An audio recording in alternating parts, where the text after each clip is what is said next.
नमस्कार दोस्तों। Question is state the object purpose and reason behind enactment of Uttar Pradesh regulation of urban premises tenancy act 2021। आप ये समझिए, UP regulation of urban premises tenancy act 2021, यानी कि ये जो प्रमाइसेस हैं that should be in urban areas. ठीक है, तो उससे रिलेटेड रेगुलेशंस आपके टेनेंसी से रिलेटेड। अब टेनेंसी में आपका क्या आता है? लेटिंग आता है, रेंट क्या रहेगा और क्या इविक्शन का प्रोसीजर रहेगा इन केस ऑफ डिफॉल्ट। ठीक है, these thing come under the मतलब टेनेंसी एक्ट्स ना जनरली। तो वही आपका इस 2021 के पहले आपका एक 1972 में ये एक्ट हुआ करता था, जिसमें जो है रेगुलेशन ऑफ लेटिंग हुआ करता था, रेंट हुआ करता था, इविक्शन ऑफ टेनेंट हुआ करता था। ठीक है, यानी कि कुछ क्लासेस ऑफ बिल्डिंग में जो कि आपके अर्बन एरियाज में सिचुएटेड थी, और उससे रिलेटेड मैटर्स आपका जो है ये 1972 एक्ट देखता था। लेकिन ये ऑब्जर्व किया जाता है कि under the scheme of said act several difficulties were being faced. उनकी स्कीम के दौर मतलब जो स्कीम थी उस एक्ट की, 1972 एक्ट की, उससे जो है कुछ डिफ़िकल्टी फेस की गई। ठीक है, between the tenant and the landlord. ठीक है, और जो है बहुत सारे टेनेंसी डिस्प्यूट्स आपके जो है कोर्ट्स में पेंडिंग भी थे, और ओनर जो है बिल्डिंग के, ठीक है, उनको प्रॉपर रेंट नहीं मिल पा रहा था 1972 एक्ट के हिसाब से। तो तीन चीज़ें थी आपकी, एक तो स्कीम स्कीम में कुछ डिफ़िकल्टीज थी वो हटानी थी, उनको रिमूव आउट करना था। दूसरा चीज़ ये थी कि केस बहुत ज़्यादा पेंडिंग थे, तो उसको स्पीडी बनाना था कि केसेस जल्दी जल्दी सॉल्व हो जाएं। और तीसरा ये था कि प्रॉपर रेंट नहीं मिल पा रहा था प्रॉपर्टी का लैंडलॉर्ड को, यानी कि कम रेंट मिल पा रहा था। ठीक है, वो रेगुलेशंस को ऐसे थे, और टाइम द टाइम आपको ज़रूरत पड़ती है कि भैया आप जो है रेंट की कीमतों को बढ़ाया जाए, तो लैंडलॉर्ड भी आपके सेटिस्फाइड नहीं थे। इस वजह से टेनेंसी एक्ट को आपका अमेंडमेंट करना ज़रूरी था, इसलिए 2021 का अमेंडमेंट आपका आया। तो ये नया एक्ट आपका आया। In the view of direction given by supreme court of India, आपका ऑनरेबल सुप्रीम कोर्ट सर्वोच्च न्यायालय ने आपका जो है डायरेक्शंस पास की थी, निर्देश दिए थे।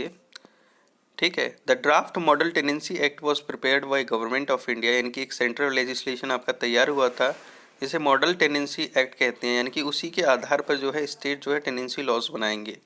And on the basis of recommendation made by Uttar Pradesh state law commission, आपकी जो यूपी की जो विधि आपकी आयोग था, उसके द्वारा भैया जो है रिकमेंडेशन हुई कि भैया हम जो है आपका 1972 एक्ट को रिपील करके एक नया एक्ट लाएंगे आपका, और उसको रिप्लेस करेंगे 1972 की जगह। तो इसीलिए अतः the Uttar Pradesh regulation of urban premises tenancy act 2021 आपका पास हुआ।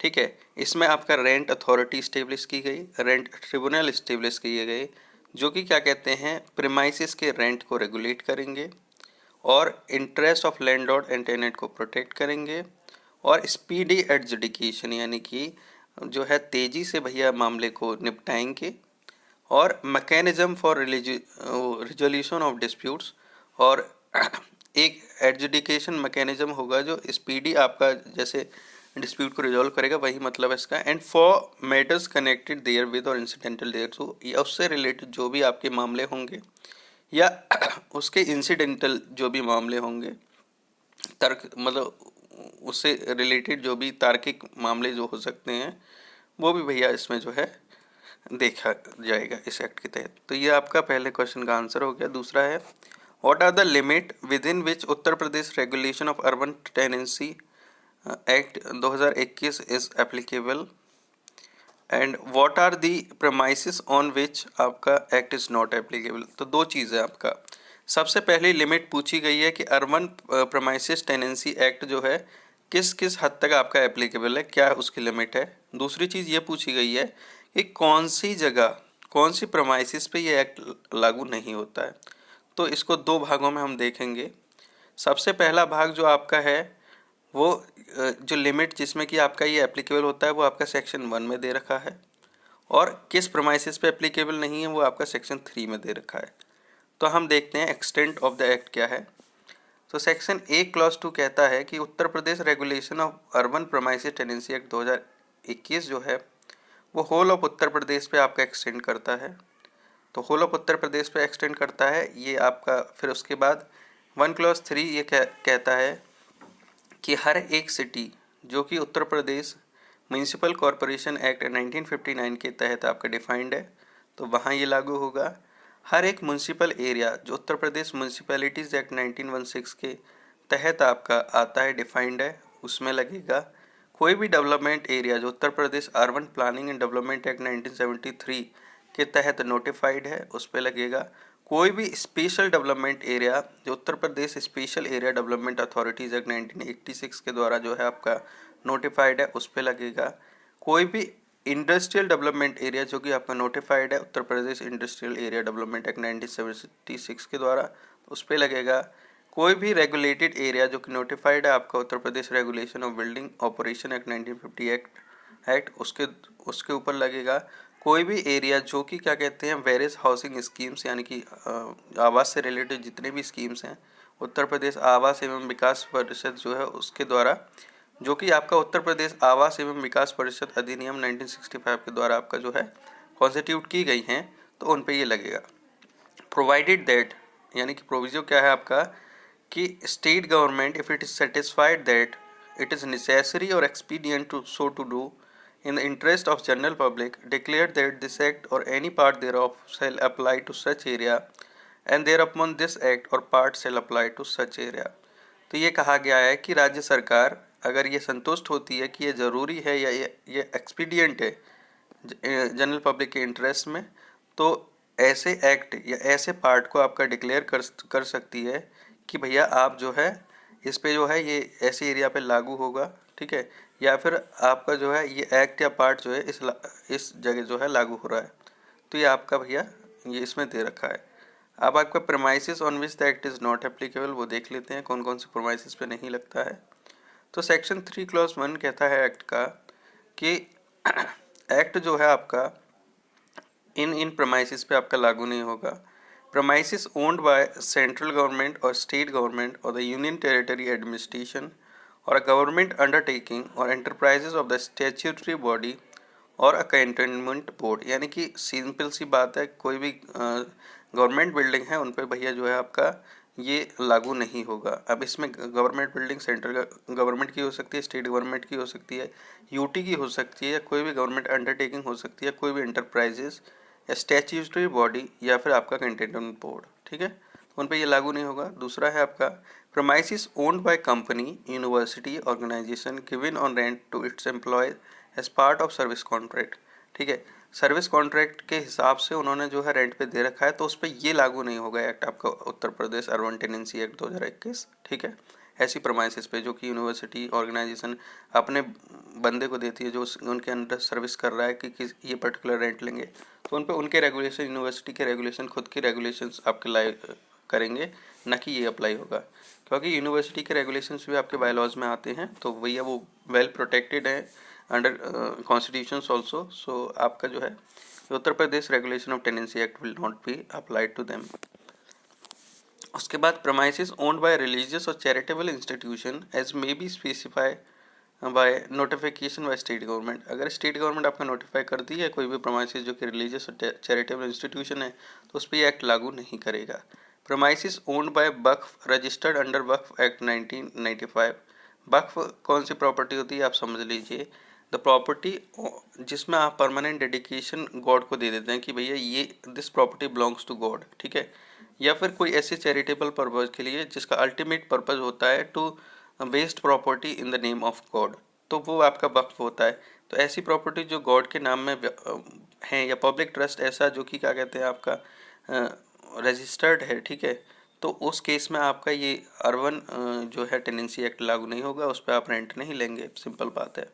अदर बिल्डिंग और categories of building specially exempted in public interest व नोटिफिकेशन और स्टेट गवर्नमेंट, ये मैं पहले भी एक्ट में कई बार बता चुका हूँ कि welfare of the public is supreme law, तो यहाँ भी ये क्लॉज रखी गई है कि अगर पब्लिक इंटरेस्ट में चाहे तो स्टेट गवर्नमेंट में एग्जेम्प्ट एनी आपका बिल्डिंग और कैटेगरीज ऑफ बिल्डिंग, किसी भी इमारत को या किसी भी कैटेगरीज ऑफ बिल्डिंग को एग्जेम्प्ट कर सकती है।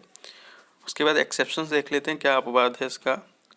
सो सेक्शन 3 क्लॉज 2 आपका अपवाद बताता है, वो कहता है कि notwithstanding anything contained in section 3 clause 1 if the owner and the tenant of the premises referred to in section 3 clause 1 agreed that the tenancy agreement entered into between such landlord and tenant be regulated under the provision of this act. Such landlord may inform the rent authority or agreement to do so at the time of information of the tenancy agreement under section 4. Simple बात ये है कि आपका अगर मान लो कोई भी owner है, ठीक है, और टेनेंट है प्रेमाइसिस का, वो एग्री करता है, क्या एग्री करता है कि भैया ये जो है आपका एग्रीमेंट जो है वो इस प्रोविज़न ऑफ दिस एक्ट के तहत रेगुलेट होना चाहिए, तो ऐसा लैंडलॉर्ड आपका रेंट अथॉरिटी को आपका इन्फॉर्म करेगा कि हमने जो है टेनेंसी एग्रीमेंट बना लिया है और हम जो है उसके हिसाब से डील करेंगे, ठीक है। तो ये आप रेंट अथॉरिटी को बता दीजिएगा कि rent authority of the agreement to so at the time of information of tenancy agreement under section 4, ठीक। तो ये आपका दे रखा है।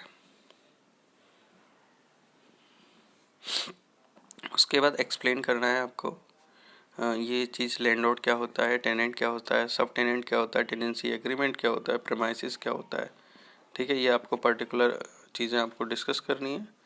तो देखते हैं लैंडलॉर्ड किस में दे रखा है। लैंडलॉर्ड वैसे तो आपको पता ही है, मकान मालिक यानी कि भूमि मालिक होता है, ये भू मालिक। तो आपका क्या होता है, सेक्शन 2B में आपका लैंडलॉर्ड डिफाइन कर रखा है।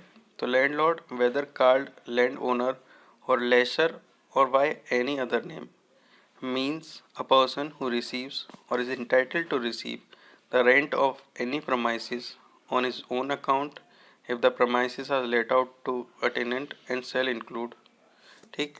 तो लैंडलॉर्ड वो व्यक्ति होता है या वो लैंड ओनर होता है, वो भूमि सेवक होता है, भूमि मालिक होता है, या वो लेसर होता है जो या तो खुद के नाम में या फिर किसी नाम में भी हो सकता है, वो मतलब जो रिसीव करता है रेंट को, या इंटाइटल टू रिसीव जो कि लायक है रिसीव करने के लिए, ठीक है, किसी भी प्रोमाइसिस के रेंट के लिए खुद के अकाउंट में।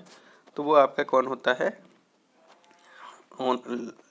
वो लैंडलॉर्ड होता है। अगर वो आपका प्रोमाइसिस किसी को आपने लेट आउट कर रखी है टेनेंसी के रूप में, तब आप जो है लैंडलॉर्ड होंगे उस भूमि के।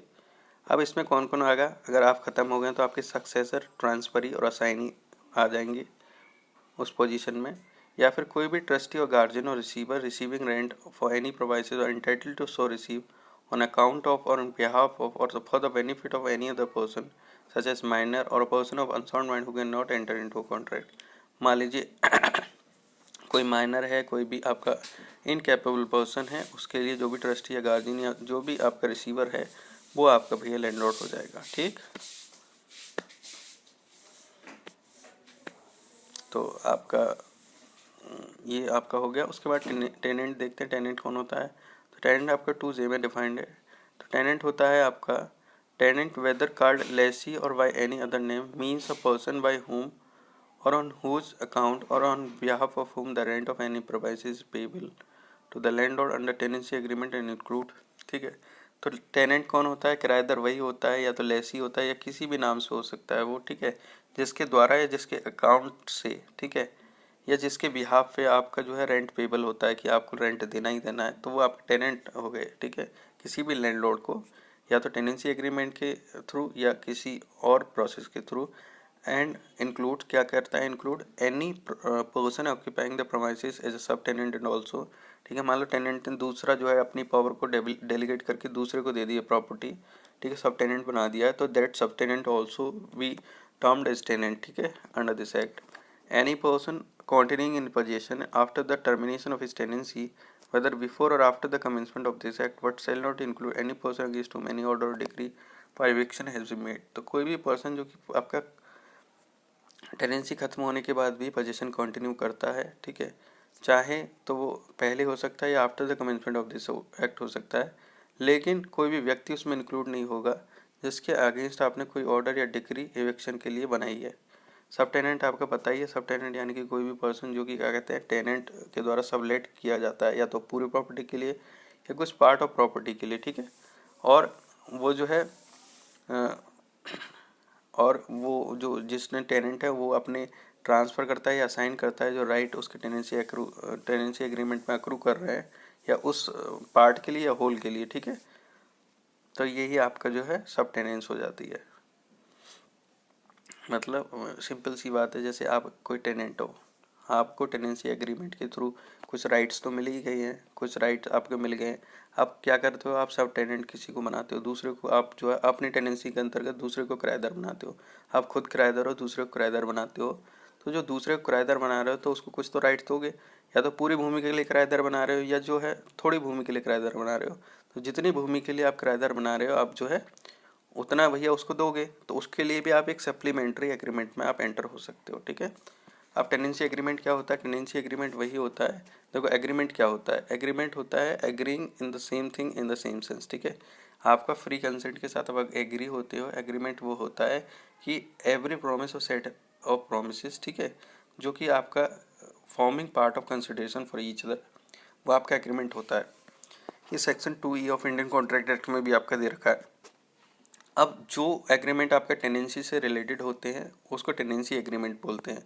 Means an agreement in writing executed between landlord and tenant for the purpose, यानी कि राइटिंग में होते हैं, लिखित में होते हैं, ना कि ओरल होते हैं, ठीक है। For letting the premises to the landlord in consideration of rent payable, ठीक है। इसका मतलब ये होता है कि उसमें जो है लेटिंग से रिलेटेड, यानी कि आप जो है किसी को जो है ज़मीन दे रहे हो किराए पे, ठीक, और किस पे, उसके लिए आपको जो है रेंट मिलेगा, ठीक। उसमें क्या होता था एग्रीमेंट में, consideration, consideration rent is a form of consideration ना, तो यही बात कही गई है। आपका प्रमाइसिस क्या होता है, प्रमाइसिस होता है किस जगह को आपने लेट आउट किया वो प्रमाइसिस, ठीक है। एनी बिल्डिंग और part of building which is, या तो वो की गई है या इज़ इंटेंडेड टू बी, या फिर आपका जो है इंटेंशन है उसको करने की, लेट ऑन रेंट, यानी कि उसको लेट यानी कि उसको किराए पे उठाने की, ठीक है, for the purpose of residence और कॉमर्शियल और एजुकेशनल यूज़, ठीक है। वो जो जिस पर्पज़ के लिए आपने किराए के लिए उठाई है वो आपका रेसिडेंशियल पर्पज़ भी हो सकता है, यानी कि आवासीय उद्देश्य भी हो सकता है, आपका वाणिज्यिक उद्देश्य भी हो सकता है, आपका जो है शैक्षिक उद्देश्य भी हो सकता है, एजुकेशनल उद्देश्य भी हो सकता है, except for industrial use. Industrial use इसमें इंक्लूड नहीं किया गया, ठीक है। इंडस्ट्रियल यूज़ के लिए नहीं दे सकते आप, यानी कि औद्योगिक यूज़ के लिए नहीं दे सकते। एंड इंक्लूड्स, क्या क्या इंक्लूड करता है, आपने कोई भी भूमि, अगर आपने प्रोमाइसेस कोई भी लेट आउट की गई है तो उसके अंदर अगर कोई भी गार्डन है, कोई भी गराज है, कोई भी आपका पार्किंग एरिया है, कोई भी आपका खाली ज़मीन भी है, कोई भी ग्राउंड है आपका, कोई भी मैदान है, या कोई भी आउट हाउसेस है, कुछ थोड़ा सा बाहर को कुछ देखने लायक कुछ चीज़ें हैं, आउट हाउस है मतलब बाहर, ठीक है, आउट हाउसेस है, या कोई भी अपॉर्टनिंग टू सच लैंड और पार्ट ऑफ बिल्डिंग, ठीक है, जो उस बिल्डिंग या पार्ट ऑफ बिल्डिंग से रिलेटेड कुछ भी चीज़ है, that shall also be included in the premises, ठीक है। And then any fitting to such building और part of building for the more beneficial enjoyment thereof, कोई भी आपकी फिटिंग है, जैसे मान लो आपने पानी की टंकियाँ फिट कर रखी हैं, या कोई भी आपने जो है तंबू लगा रखा है बाहर, ठीक है, कोई भी चीज़ हो सकती है जो बेनिफिशियल एंजॉयमेंट के लिए लगा रखा है। लेकिन इसमें क्या इंक्लूड नहीं होगा वो देखते हैं, but does not include promises, ठीक है। कौन कौन सी चीज़ नहीं इंक्लूड होगी, सच एज आपका मान लो होटल है तो वो इंक्लूड नहीं होगा, लॉजिंग हाउस है आपका, मान लो रहने के लिए आपने कोई स्थान बना रखा है वो नहीं इंक्लूड होगा, और धर्मशाला और इन यानी कि आपकी धर्मशाला और सराय भी इसमें जो है नहीं आएंगी। तो ये आपका यहाँ ख़त्म होता है प्रोमाइसिस की डेफिनेशन। अब नेक्स्ट आपका चैप्टर स्टार्ट होता है टेनेंसी, वो हम अगली वीडियो में करेंगे। धन्यवाद।